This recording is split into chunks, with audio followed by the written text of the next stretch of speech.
Hi everyone, it's Miss Danielle, and I just wanted to take some time and give our parents and volunteers a quick, more in-depth update about some things that we have happening here in the Redemption Hill Kids Children's Department. So as you're hopefully aware by now, Redemption Hill has resumed meeting in person on Sunday mornings. So that's super exciting, and I'm very glad to be back here and being able to work in the office and continue to do things for you and your kids throughout the week to help your family. So that's kind of why I did want to take this opportunity to talk you through some of the resources that you have available to you. I know that some of you aren't quite comfortable coming back to church yet, and that is more than okay. There are still going to be resources and things that we want to give you and provide you with to help you disciple your children while you're at home. And some of these things are just easier to communicate in a video rather than an email. So again, that's really all this update is for. It's also to give you some information about what things are going to look like in RHC Kids when we do resume our regular Sunday activities for children. That way you just know what to expect. And if you have any questions, you can go ahead and be thinking through those things and letting me know. That way I can talk through them with you. So as with all of our teams and all of our services across Redemption Hill, we are making changes, and ultimately those changes are for the safety and comfort of not only our members, but of our guests as well. Obviously, right now, one of our biggest changes is the suspension of our kids' classes and activities. And again, I just want all of you to know that this was not a decision that was made quickly or lightly or without much prayer and thought and consideration. This was a decision that I did a lot of research on and a lot of praying through, and again, kind of pausing our regular children's activities seemed like the best call.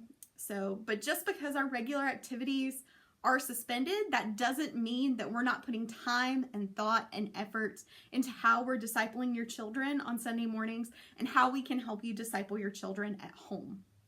So I have on the wall in my office a quote from Charles Spurgeon, and I know if you're familiar with how we do things around here at the Hill, it's not surprising that there's a Spurgeon quote in the office. But it says, "Getting children to meet in the morning and the afternoon is a waste of their steps and yours if you do not set before them soul-saving, soul-sustaining truth." That's our goal. That was the goal throughout the year when we could meet regularly. That was the goal during the midst of the pandemic, and that remains the goal now that we're looking towards gathering together again. We don't want a waste of steps or a waste of time when we gather with our children. We may have to make modifications, but we're still all about providing our children with soul-saving, soul-sustaining truth. And so that brings me to some current modifications that we're making. We are first modifying our online content.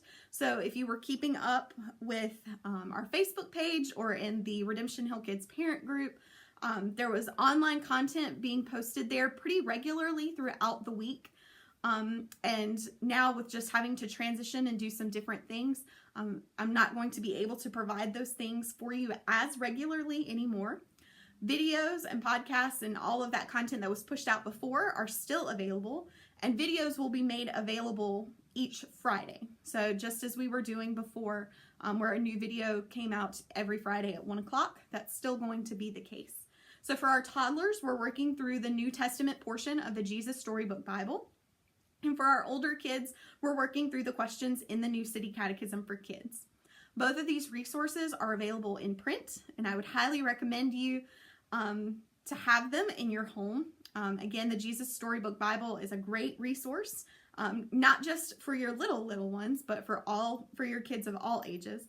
The New City Catechism also has an app, so whether or not you have the print or the text version, you can still download the app for free. That's where I pull all of our verses and our commentary.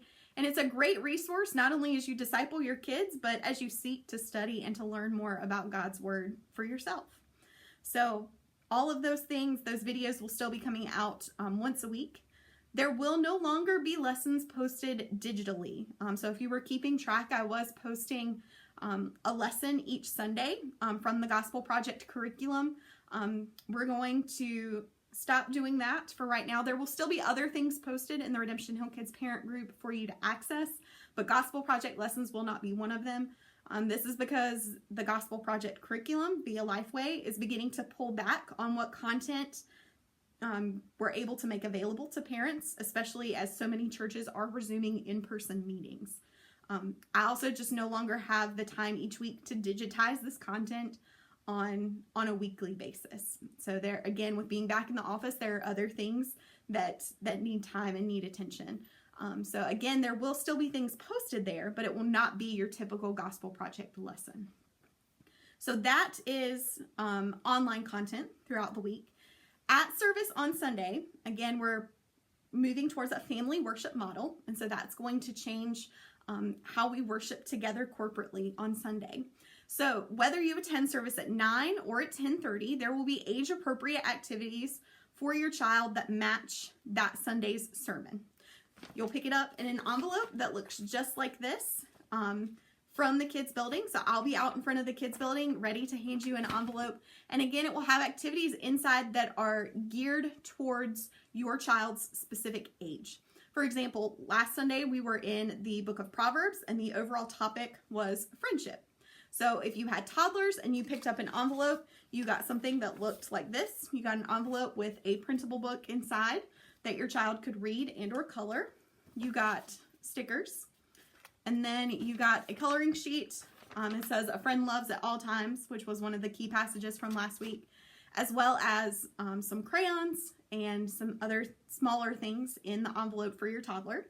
If you have a child in elementary school, your envelope looked a little bit different. You still got the coloring sheet and you still got the crayons, but there was also a printout of sermon notes. So if you have a younger elementary child, they would have gotten a copy of sermon notes that allowed them to fill in the blank and keep track with what Pastor Sean was preaching on that particular Sunday. So all the words that were going to be on the screen, they would be able to write on their sermon notes.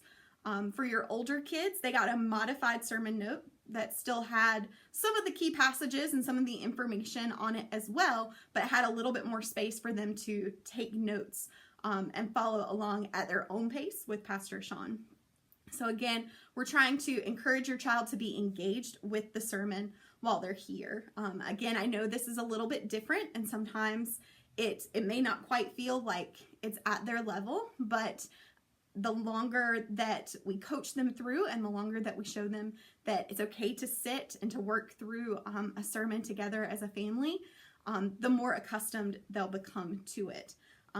As well, in the elementary envelopes, there's also fruit snacks. There are things to write with.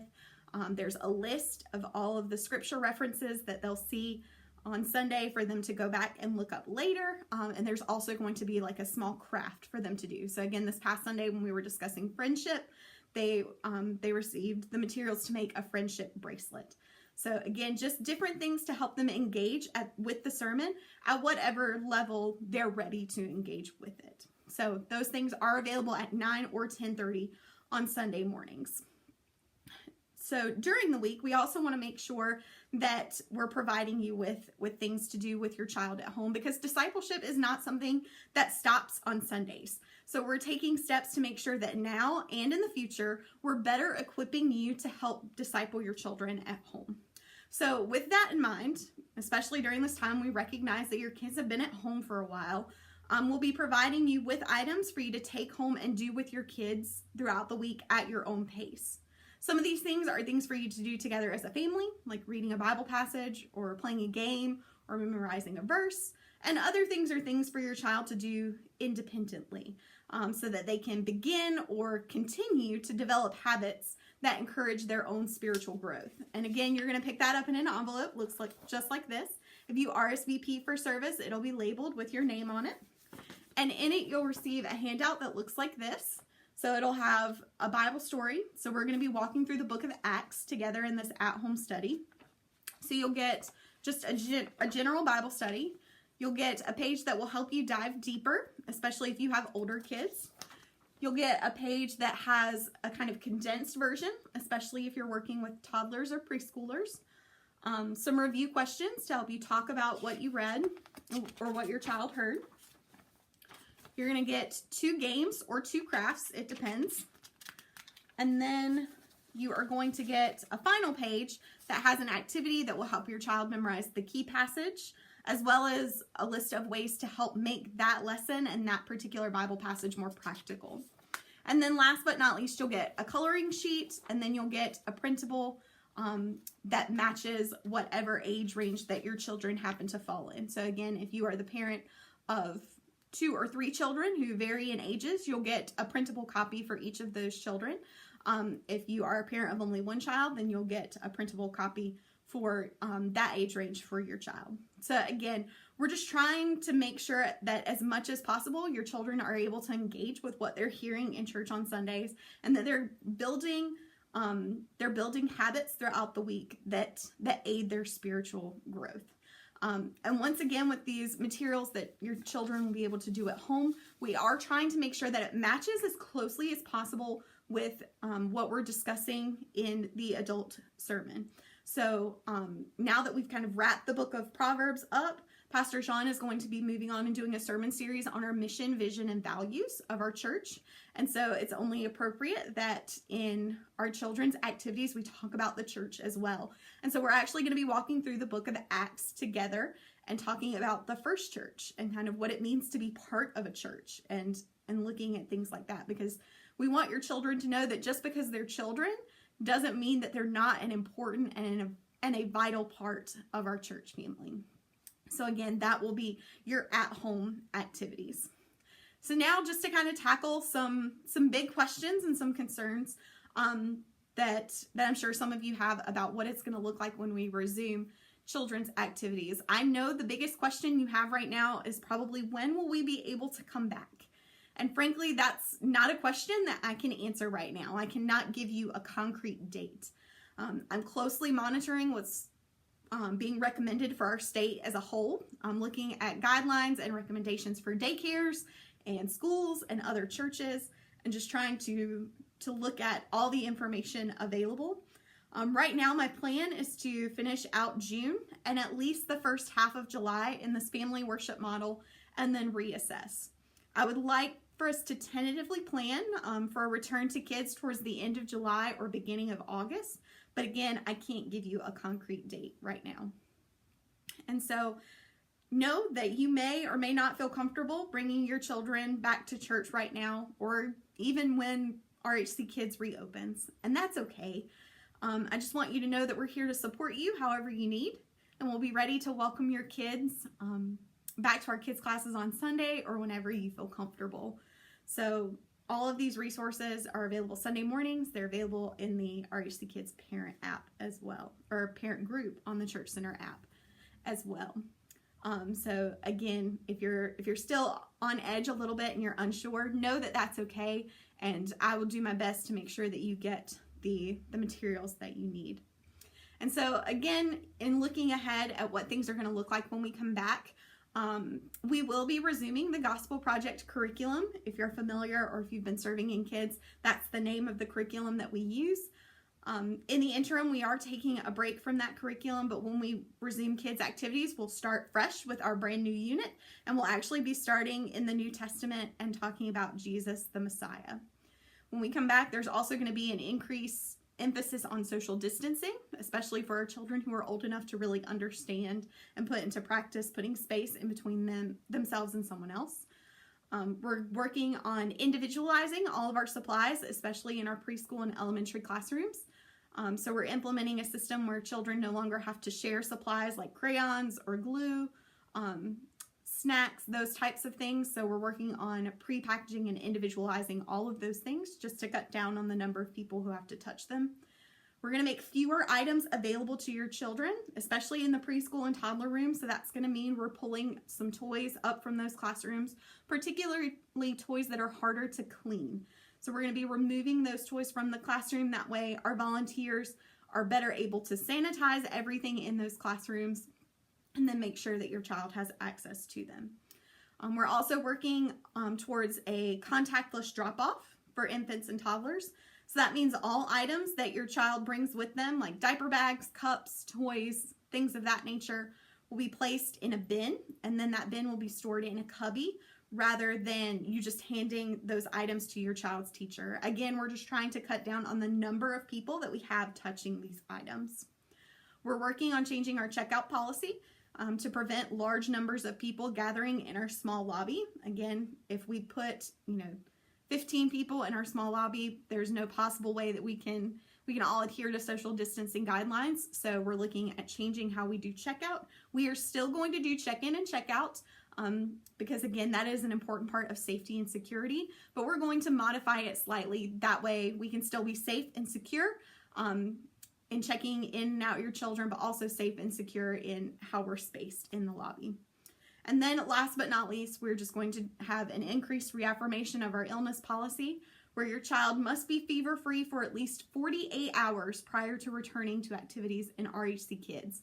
Again, this is a slight change from what we did before. Before we had a 24-hour policy, but now we just want to make doubly sure that that all of the illness and all of the possibility for infection or contamination is gone. And so we're going to increase that time to 48 hours.